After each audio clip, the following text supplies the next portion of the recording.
କହିଲ?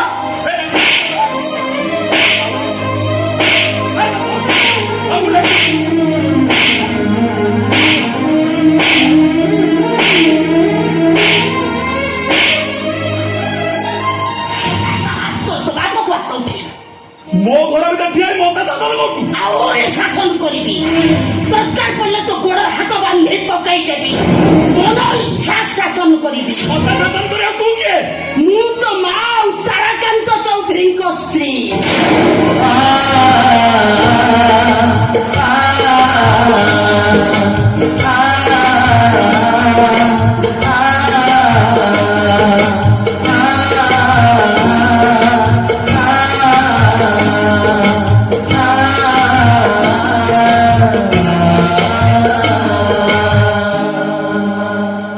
ଏମିତି ଗୋଟେ ପରିସ୍ଥିତି ଉପୁଜିଲା ଯେ ଦୀର୍ଘ 20 ବର୍ଷ ହେଲା ମୁଁ ତମମାନଙ୍କ ଜୀବନରୁ ଦୂରେଇ ଯାଇଥିଲି।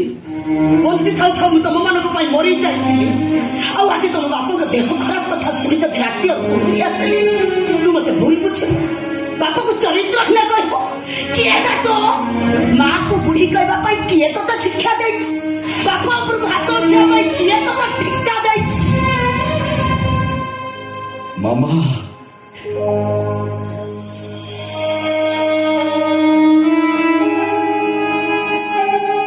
ବୋଲି ପରିଚୟ ଦେବାକୁ ତମକୁ 20 ବର୍ଷ ଲାଗିଗଲା। ଜାଣିଛ ମାମା, ଯେତେବେଳେ ବି ଆମେ ତମକୁ ଖୋଜିଛୁ ବାପାଙ୍କ ପାଖରୁ ଗୋଟାଏ ଉତ୍ତର ମିଳିଛି, ତମ ମା ମରିଯାଇଛି।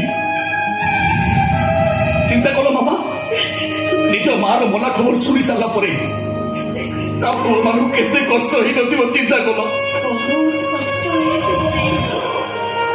କାହିଁକି ନା ମା ନାହିଁ ଯାହାର ନାହିଁ କଷ୍ଟ ହବନି କେମିତି?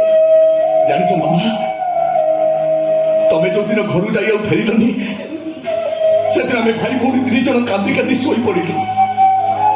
ସକାଳୁ ଉଠି ଯେତେବେଳେ ମା ମା ହିଁ ଚିତ୍କାର କଲୁ, ତମେ ତ ଆଉ ମିଳିଲନି। ମିଳିଲା ତମ ମଲା ଖବର। ମାମା, ସେଦିନ ସକାଳ ମୋ ପାଇଁ ଥିଲା ଅଶୁଭ ସକାଳ ଥିଲା, ହେଲେ ଆଜିର ସକାଳ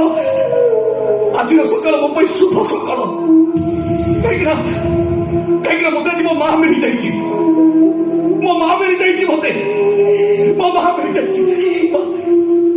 ନାନୀ ମା, ନିଜ ପିଲାମାନଠାରୁ ଦୂରେଇ ରହି ତମେ ଆମକୁ କୋଳରେ ବସେଇଛ।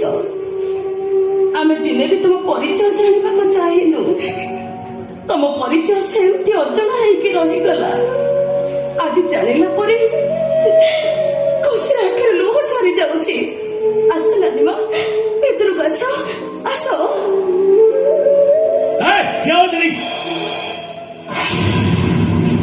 ଯିଏ ଆମ ପାଇଁ ମରିଯାଇଛି ସିଏ ଘରେ ରହିପାରିବନି। 20 ବର୍ଷ ହେଲା ମଲୁକି ଗଲୁ, କିଛି ଖବର ରଖିଲାନି। ଦିନେ ପାଖକୁ ଆସି ମା ବୋଲି ପରିଚୟ ଦେଲାନି। ଏବେ କଣ ପାଇଁ ମା ପଡିଆ ଦେଖାଉଛି? ଭଲ ହବ ସେ ଯୋଉଠି ଅଛି ସେଇଠିକି ଚାଲିଯାଉ। ଭାଇ ତୋର ଏମିତି କଣ କହୁଛ? ମୁଁ ଯାହା କହୁଛି ଠିକ କହୁଛି। ଏ ଦୁନିଆ ଆଗରେ ସେ ମରିଯାଇଛି। ଏବେ ଯଦି ବଞ୍ଚିଯାଏ 1000 ପ୍ରଶ୍ନ ଉଠିବ, 1000 ଚର୍ଚ୍ଚା ହବ। କିଏ ତାକୁ ସାମ୍ନା କରିବ?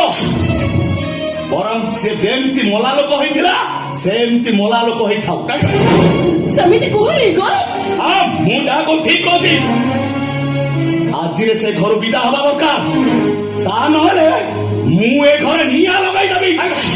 ନିଆଁ ଲଗାଇଦେବି ମୁଁ।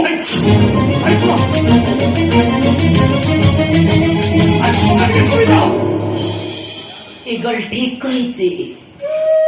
ମୁଁ ତ ମରି ସାରିଛି, ଆଉ ପୁଣି ବଞ୍ଚିବି କାହିଁକି? ଆସୁଛି ଈଶୁ, ଆସୁଛି ଚିତା। ବାପାଙ୍କ ଖବର ବୁଝୁଥିବ, ଆଉ ଅଧିକ ଦେହ ଖରାପ ହେଲେ ମୋ ପାଖକୁ ଖବର ପଠେଇବ। ମୁଁ ଇଗଲକୁ ଲୁଚି ଲୁଚି ଆସି ତମ ବାପାଙ୍କୁ ଦେଖିଯିବି। ଆସୁଛି। କଣ କହିବି? ଏ ପରିସ୍ଥିତିରେ ତମକୁ ଛାଡି ଚାଲିଯିବାକୁ ଇଚ୍ଛା ହଉନି, ହେଲେ କଣ କରିବି? ତମ ସାଙ୍ଗରେ ରହିବା ପାଇଁ ଯେତିକି ଦିନକୁ ମୁଁ ଚୁକ୍ତି କରିଥିଲି, ସେ ଚୁକ୍ତି ତ ଅନେକ ଆଗରୁ ପୁରୀ ଯାଇଛି।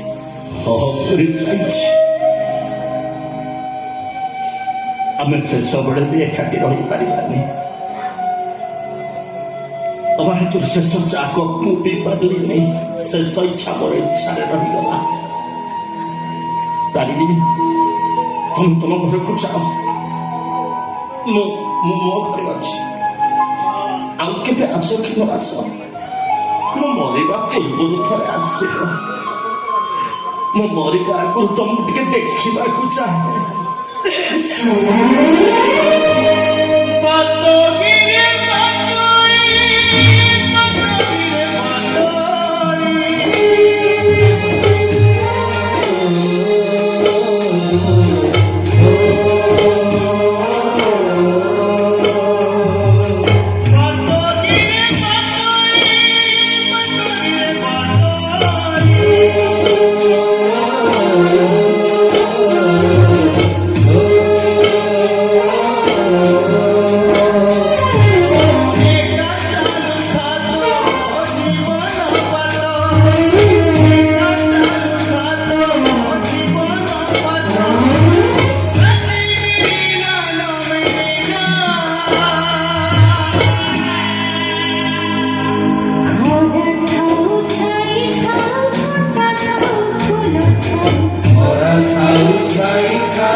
But